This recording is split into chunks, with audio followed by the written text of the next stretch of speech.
Jessica sat in her small apartment in an old apartment building, browsing through classified ads in a newspaper, searching for any kind of work. Her life had taken a drastic turn lately when her fiancé died. Carlos was also 26 years old, and he worked as a construction worker. The young couple planned to get married next month. Jessica grew up in an orphanage, so she has no one to help her.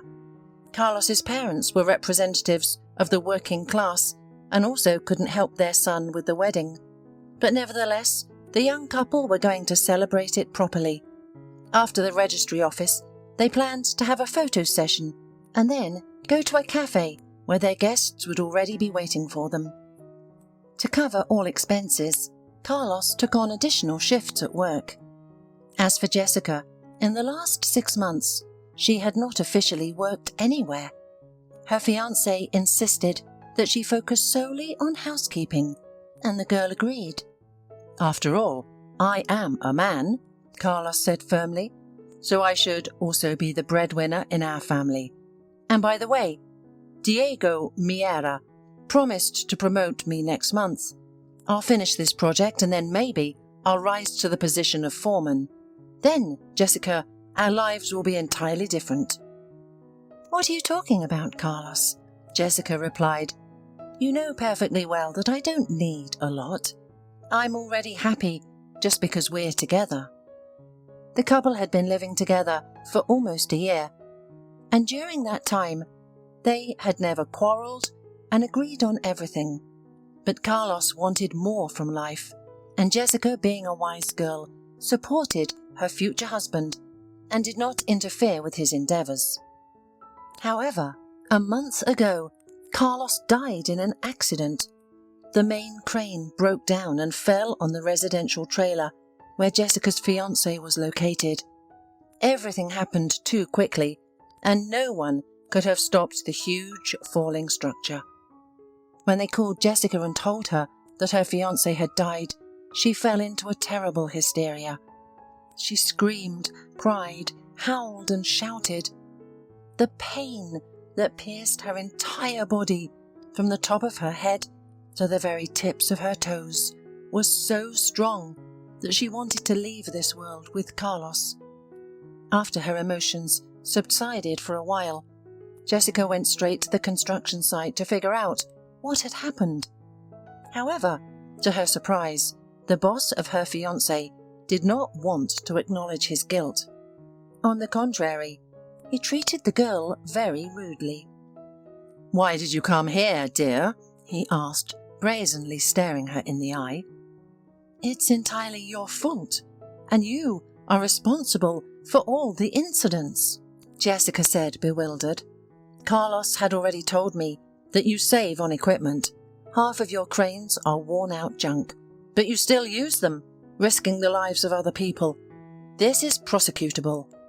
Diego Miera slowly rose from his armchair and looked menacingly at the bride of the deceased construction worker. "Ah," he said nasally, "so you need money from me then? I suppose you're counting on compensation for your Carlos, right? Here it is." The man made an obscene gesture in front of the girl's face and continued, "Here's your compensation. Got it? Who do you think you are? Do you think that if you threatened me with the police, I'd rush to organise a lavish funeral for your fiancé?" Jessica stood in front of him as if she had been spit upon. She had never been looked at with such contempt before. "How can you not be ashamed of yourself, Mr. Miera?" Jessica could only squeeze herself. Her voice was hoarse from tears. "Carlos spent days and nights on your damned construction site just to make sure that your facility was completed on time." "Stop, please! That nonsense! Get out of here! Blessed one! And remember, if you try to tell the cops anything about this case, you'll regret it. I have some connections." Diego Miera wagged his finger at Jessica, but she didn't see it anymore. The girl, barely holding back her tears, left the construction site, having noticed the remains of the crane under which her fiancé died. Returning home from the construction site that day, Jessica cried until the evening and then fell into a disturbing and shaky sleep. The money for the funeral was taken from the amount that she and Carlos had saved for their wedding, and she was also helped by Carlos's colleagues on the construction site. The men contributed as much as they could. The groom's parents wept bitterly as they saw their son's body being lowered into the cold ground. Jessica, who by that time had cried her eyes out, held on through the whole ceremony with all her might. But when it was time to go for the wake, the girl still couldn't stand it and burst into tears. A month passed after the funeral when Jessica had another shock. Feeling strange nausea in the morning, Jessica did a test just in case and was amazed when she saw 2 streaks. Jessica was shocked. It turned out that her beloved Carlos had given her one last gift before his death. Of course, termination was out of the question. Jessica wanted the child from her beloved man and was ready to do whatever it took to give the baby everything it needed. However, job prospects in her town were slim, and when potential employers found out she was pregnant, they always pointed her out the door. So Jessica, who until that moment had only worked as a sales assistant in a clothing store, had to look for other options. While looking through a free newspaper with ads, the girl came across a vacancy for a cleaner at a kindergarten. Despite her short-term prospects, Jessica took a chance to try her luck and get this job. Fortunately, luck was on her side. The kindergarten urgently needed a cleaner, and the director agreed to take Jessica without inquiring about her situation. So, there were grey workdays ahead. Jessica washed floors, swept and vacuumed spacious playrooms, and maintained order in the locker room and hall. The mother-to-be had work enough to do. None of the staff members bothered her, but they also didn't show her any sympathy. No matter what anyone says, being a cleaner now carries the stigma of being an outcast, so Jessica was treated at best with indifference. However, the girl never complained. She simply wanted to do her job as soon as possible and go home without talking to anyone. In the evenings when she returned to her shabby tiny apartment with a draft from every crevice, Jessica was exhausted. She tried not to listen to the screams of her alcoholic neighbours for the rest of the evening. This apartment was given to her right after she left the orphanage. The state allocated it to her, and it was where Jessica lived with Carlos until the tragedy happened to him. And one day, Jessica found in the locker room of the kindergarten a birth certificate that had been lost by someone. When Jessica opened the certificate, she saw the name Debbie Shannon. She had been working in the kindergarten for a month by then, so she knew most of the children by name. Debbie, a lovely red-haired girl, was kind and joyful, and always greeted Jessica when they met. Jessica put the certificate in her locker thinking, "Tomorrow I'll give it to the owner." The following day, Jessica waited for Debbie's stepmother to come and pick her up. Jessica could easily tell that it was a stepmother from her disdainful behaviour towards the child. The stepmother's name was Candice. She brought and took the girl from kindergarten every day, never forgetting to flaunt her new, indecently short dress or her mind-boggling makeup on her face. "Hello, I found that yesterday. It's yours," Jessica said, holding out the birth certificate to Candice. "Oh, thank you," said Candice, flashing her snow-white teeth. "Apparently it fell out of my purse when I was packing my daughter's things." Despite her kind words, the woman's smile was nothing like that of a caring mother. A second later, Candice took out a large bill from her purse and handed it to the cleaning lady. "Consider it my thanks for your vigilance and help," she said with a smile. "Oh, you owe me nothing. That's what anyone would do if they were me," Jessica replied shyly. "Oh, dear, don't argue with me. Take it," Candice insisted, thrusting the money into Jessica's pocket. What a foolish thing to refuse money. Do you think I can't see that you need it now?" The young rich woman scrutinized the cleaning lady from head to toe, then suddenly suggested, "Listen, don't you want to work for me?" "What do you mean?" Jessica asked, not understanding. "I have an offer for you," Candace explained. "My husband needs a caregiver. He lost his eyesight not so long ago. Partially though, but still, he's as helpless as a kitten. He can't go down the stairs or take a walk outside." "I sympathize with you," Jessica responded. "He wants to have an operation. He's distressed sick," Candace continued. "Doctors say that there's a chance he'll completely see again, but I'm not sure. I'll pay you a good salary if you can take care of him properly. Well, do you agree?" Jessica thought that, on the one hand, she didn't really want to be under the same roof as this arrogant rich woman, but on the other hand, she would have a real opportunity to earn a large sum of money, which she needed for the baby. "I should try. It's not every day that I get a chance like this," she thought, and she agreed. "Well done." Candace smiled broadly. "I'll send a car for you tomorrow morning. Pack your things. You'll be living at our house." Jessica was afraid to quit kindergarten at once. Who knew how it would work out in the house of the rich? Maybe she wouldn't suit them. Therefore, Jessica took a couple of weeks' vacation from work at her own expense and hurried home to get ready for the move. When Jessica arrived at Candace's mansion, she involuntarily gasped with admiration. The huge, 3-story building looked more like a fairy tale castle than an ordinary house. "Will you be my new nanny?" Debbie asked curiously. "Not exactly, dear. Rather, I will help your father while he is ill," Jessica answered, smiling at the girl. Paul Shannon, Debbie's father, turned out to be a pleasant man who looked a little over 35 years old. His bright red hair stood out against the background of Candace's unnaturally bleached hair. "It's clear at once why his daughter is such a redhead," Jessica thought to herself, looking at the owner of the house. The businessman wore special dark glasses to conceal his vision problems. He sat in the sitting room in an armchair, holding a long, thin cane for the blind to help him get around. He waited patiently for his new caregiver to be brought to him. "Candace, read me a book, please." Debbie jumped up to her stepmother, but the beautiful blonde rudely waved the girl away. "Can't you see I'm busy? Look at the pictures or read it yourself. I don't have time for you," she bellowed at her. Jessica pressed her lips. She was upset to see such a blatant attitude towards the girl. But what could she do?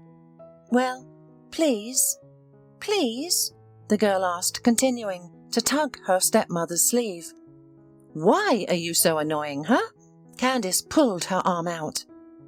"You are wicked," Debbie shouted in her heart and ran to her room.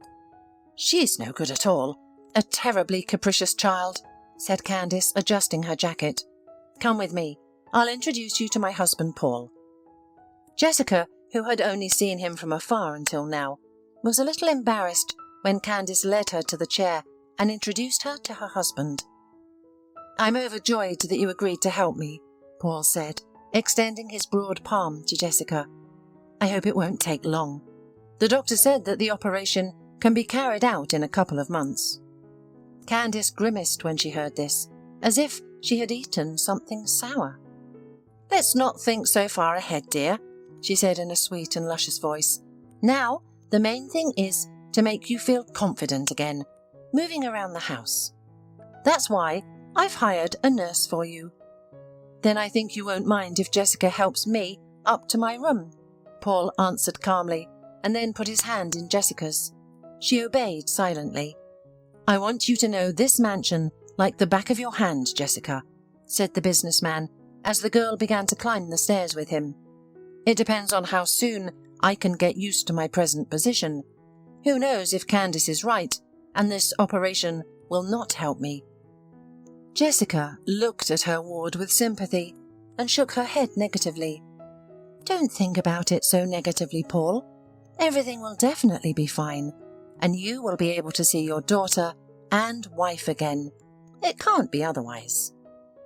The businessman stopped on the step, turned his head to Jessica, and said with some surprise, "Thank you, Jessica. You are very kind." For the last few years before he went blind, Paul went to the same place every day, to the cemetery where Susan, his first wife, and Debbie's mother was buried. "Susan," he often said, looking at the portrait of his late wife, "I promise that I will never forget about you. Forgive me, my love." The businessman wiped away unsolicited tears from his face, which every time came to his eyes when he remembered his Susan. Not a day passed that Paul did not blame himself for what happened to his wife. It seemed to him that if he had been more attentive and caring, Susan's death could have been avoided. Paul and Susan had long dreamed of having a child, but since their marriage, Susan had not been able to conceive. Finally, after almost 4 years, Susan managed to get pregnant. After learning about it, the businessman was ready to carry her in his arms. When they were told that they were expecting a daughter, he immediately gave his wife a gorgeous necklace of natural pearls. "I want our girl to be as beautiful as these pearls." Paul said this with admiration, looking at his beloved wife. The pregnancy was going well, and the husband and wife, with increasing excitement, looked at the calendar, waiting for the day when Susan was to give birth. Close to that day, the young woman started having contractions, and Paul immediately took her to the hospital. Throughout the day, Paul was on edge, waiting for a call from the hospital. He called countless times but received no explanation. Unable to wait any longer, he rushed to the hospital. But on the way, he received a phone call from the duty nurse in the maternity ward. "Good evening, Mr. Shannon. This is the duty nurse of the maternity ward." "Hi, how is Susan? Is she all right? And my daughter, how is she?" impatiently asked the businessman. However, there was a heavy silence on the phone for a few seconds. "Why are you silent? Hello?" "Mr. Shannon, the thing is, you'd better come. Your wife, she's dead." Without looking at the road, Paul flew to the hospital, ignoring traffic lights in a desperate attempt to stop the passing of his infinitely beloved wife. Paul stood in the emergency room of the clinic and listened to the explanations of the surgeon who delivered Susan. "Your wife had a very narrow pelvis, so we had to perform a cesarean to deliver the baby," the doctor said. "But unexpectedly, there was heavy bleeding. Susan's blood coagulation was very low. I'm sorry, Mr. Shannon. We really did everything we could. Fortunately, your daughter turned out to be completely healthy. You will be able to pick her up in a few days. Please accept my sincere condolences." The surgeon said something else, but it did not matter to the businessman. Without listening to the doctor, he went out on stiff legs to the porch of the clinic, sat down on a bench, and gave vent to his grief. Tears rolled down his cheeks, and he was unable to stop them. How was it possible that his one and only Susan had died? They had been so looking forward to the birth of their daughter, believing that it would change their lives and fill them with new happiness. Other nurses and doctors, seeing the state of the inconsolable widower, tried not to disturb him. They bypassed the man, giving him the opportunity to mourn his beloved wife. 2 weeks later, the businessman took his tiny daughter from the maternity ward and left her in the care of his mother. Paul was then hit with depression, which knocked him out of his routine for a long time and prevented him from devoting enough time to his child. Thankfully, his mother was there for him and helped him cope with the grief and, in a new way, looking at the meaning of his own life. From then on, Paul lived solely for the sake of his daughter, only she in the business, which he immersed himself in with his head for the next 4 years, helped him partially cope with the pain of losing his beloved wife. His business was growing, gaining momentum, and he had less and less spare time for his daughter. Meanwhile, the girl needed a good upbringing. When Debbie turned 4 years old, Paul considered hiring a nanny. His mother was already too old and she had serious health problems. The man realized that it would be much better for Debbie to be brought up at home, in the family circle, rather than in a kindergarten among complete strangers. Turning to a recruitment agency, Paul faced another problem. As it turned out, there were so many applicants for the role of nanny that choosing the best one was still quite a task. After reviewing 24 women, the exhausted businessman chose a young and pretty Candice. She seemed sincere and wanted to be friends with his daughter, and Paul was impressed. From the very first days of her stay at the house, this spectacular beauty surrounded little Debbie with care and affection. The businessman was truly delighted with the nanny and grateful to her for treating his little girl as if she were her own. However, Paul did not even guess what was really on Candice's mind. Only his mother immediately suspected that the nanny was not who she pretended to be. In fact, in their first meeting, the experienced woman noticed a predatory glint in Candice's greenish-yellow eyes, like a snake. Candice appeared to be an angel when she was near Debbie, but as soon as she was alone with the businessman, her face changed instantly, revealing a very cunning and calculating person. Mrs. Shannon repeatedly saw how Candice looked at her son with frank interest and guessed that Candice intended to get close to him using her little granddaughter. "Paul, Sonny, you should take a closer look at this Candice. I don't like her," Mrs. Shannon advised. But Paul only smiled slightly in response and asked, "What's wrong? Debbie loves her, and she does her job well. What displeases you?" But the elderly, wise woman only shook her head reproachfully and warned, "She has a bad heart. Believe me, she wants to take Susan's place." "Come on, what nonsense." Paul laughed then. "Candice does not interest me at all in this regard." Not much time passed, and Paul, who at first really treated the nanny coldly and aloofly, gave up under the charm of the young beauty. The passion emanating from this blonde captured the businessman like a turbulent maelstrom. The affair that erupted between them, like fire, led to a quick wedding. Mrs. Shannon opposed their relationship and tried to reason with her son several times, but it was all in vain. Paul was bewitched by Candice and refused to listen to anyone. After having a lavish wedding, the newlyweds went to the sea for their honeymoon. When they returned, the former nanny made it clear to her mother-in-law that she was the real mistress of the house. "You should change your anger for mercy, Mother. You cannot change anything. Paul is my husband now, and I am the mistress here. You better keep quiet if you do not want to spend the rest of your days in some remote home for the elderly. Believe me, I can arrange such a thing. Paul listens to me in everything." Mrs. Shannon was struck by the insolence of her daughter-in-law, but did not say anything. She realized that as long as her son was under the influence of this snake, it was pointless to tell him anything.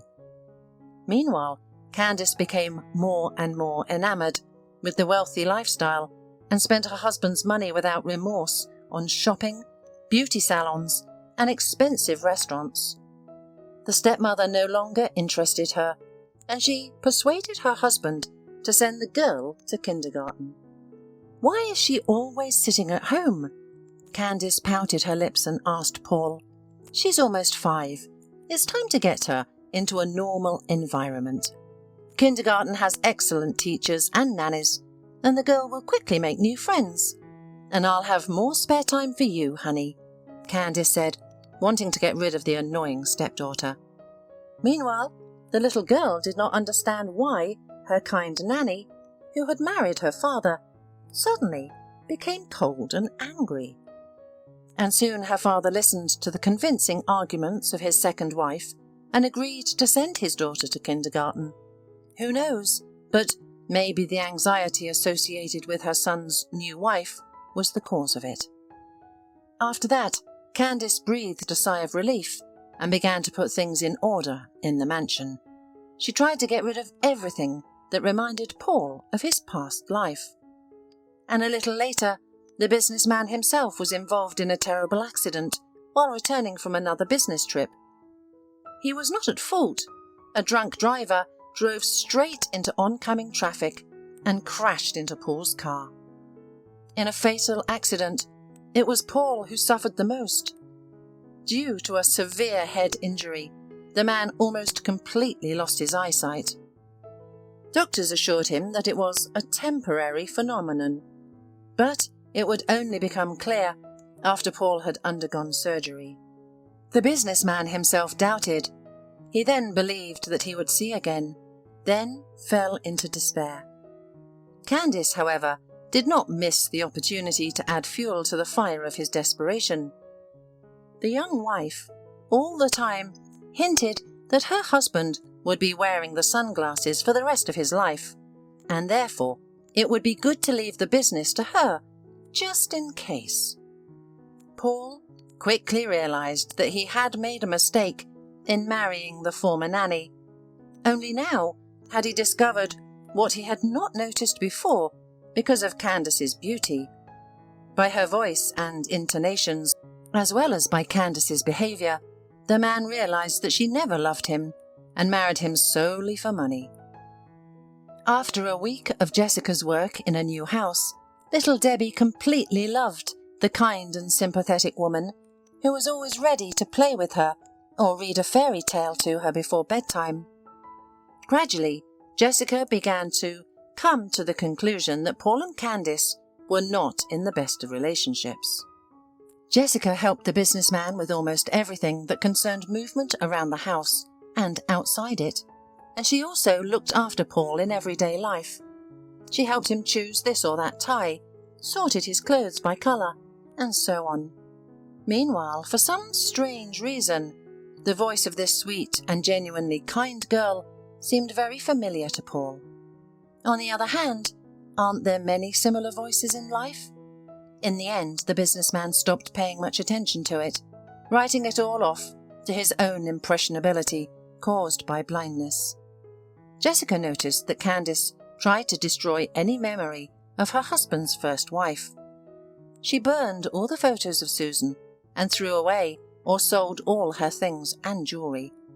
The nurse thought it was the banal selfishness of a woman who wanted to be the sole owner of the mansion. Candice was so anxious to get rid of any memory of Susan that she almost immediately forgot what she looked like. Thankfully for such a shallow person as Candice was, it was easy.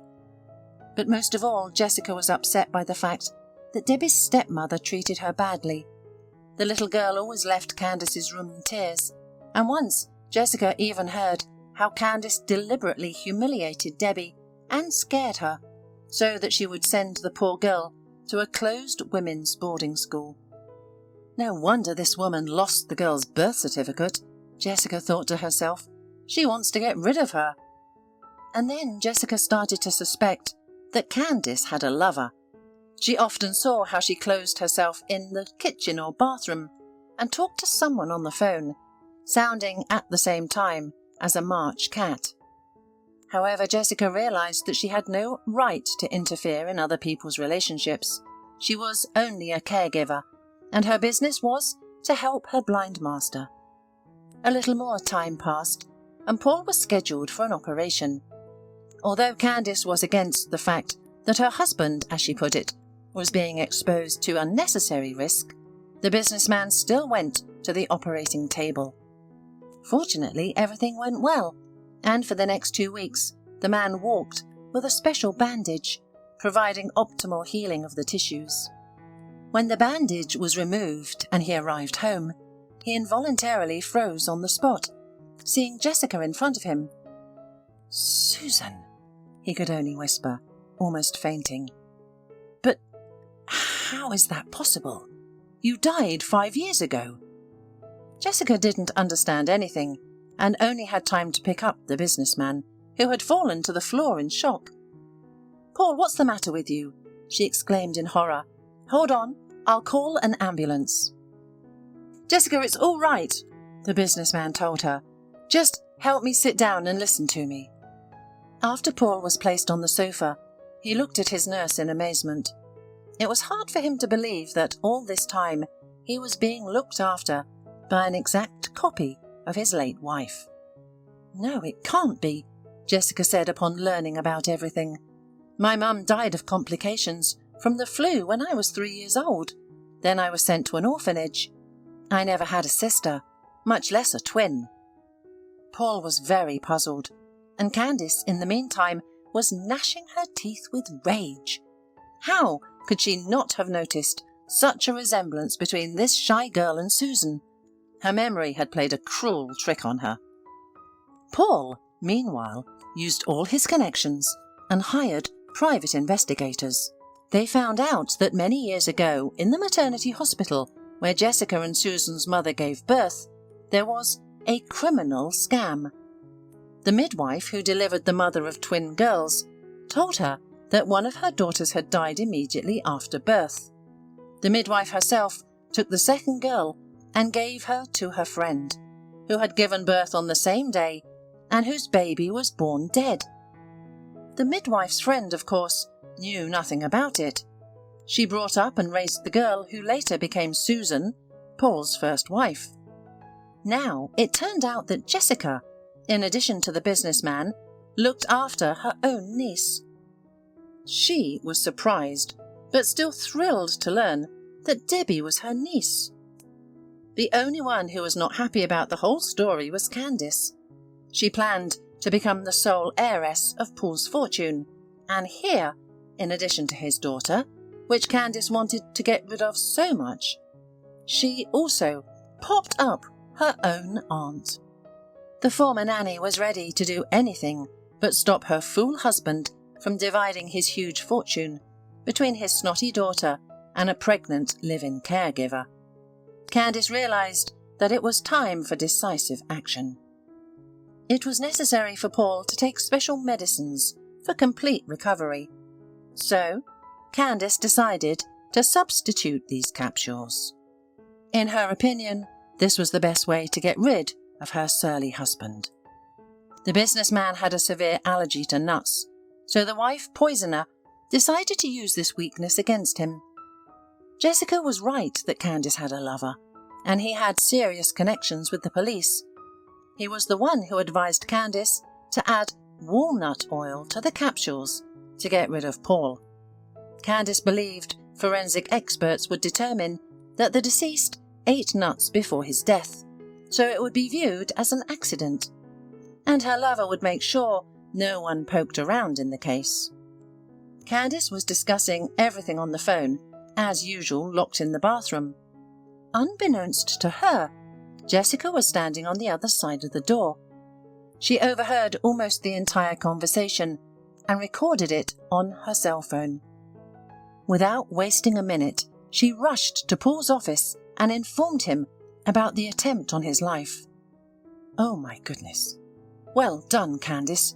You cleverly thought of everything, but it was quite expected," said Paul thoughtfully. "However, we need evidence. That record isn't enough." "We can install a hidden camera in your bedroom," Jessica proposed. "We'll record how Candice adds oil to the medicine. She said she would do it with a syringe, using the thinnest needle. You won't even notice such a puncture, and after that she planned to burn the other capsules in the fireplace, so that no one could prove anything." The businessman, disappointed, shook his head. "Of course, I realized that sooner or later we would have to divorce. We are not suitable for each other, but going that far, that's beyond the bounds." Paul agreed to Jessica's plan and installed several miniature cameras in their shared bedroom on the same day. He asked the guards to keep a close watch and record everything that would happen in the room. Everything turned out exactly as Jessica had predicted. As soon as Candice had pumped the capsules with oil, police sirens were wailing outside. When they arrived, they caught Candice red-handed and obtained recordings from video cameras that clearly captured the entire process. "Paul, I beg you, you won't let these people put me in jail?" Candice wailed. "Yes, I made a mistake, but that's no reason to destroy our family, is it? We have a daughter, after all. What about our Debbie? Have you thought about her?" Police bracelets snapped on the poisoner's wrists with a loud click. "It's too late for you to remember my daughter," the businessman corrected her. "You'll have plenty of time to think about what you were going to do. In jail." The policeman put Candice in the back seat of the official car. Paul never wanted to hear anything more about this woman. The most interesting thing turned out during the interrogation. Candice's lover was the same Diego Miera, Carlos's former boss. The thread led the investigators to a major fraud, not only on the construction site, but also in the biography of the villain. Diego had been speculating with the money received from insurance on their lives of his employees for many years. That is why, wherever he worked, there were invariably accidents that led to the deaths of employees or construction workers. Now he and Candice will face severe punishment and a long prison term. After the trial, Paul immediately divorced Candice and proposed to Jessica. He believed that she was sent to him by fate and his sweet Susan. As for Jessica herself, she had long had feelings for Paul, and she agreed to become not only his wife, but also the best mum in the world for Debbie. After just a couple of months, Jessica gave birth to a healthy and beautiful boy, whom she and Paul named Timothy. The rich man immediately gave the boy his last name and officially became his father. Now, the couple, Paul and Jessica, had 2 adorable kids. They celebrated a modest wedding at home in the circle of the closest people. Now they are happy. They remember with love their deceased loved ones and try to forget all the terrible people who showed up in their lives.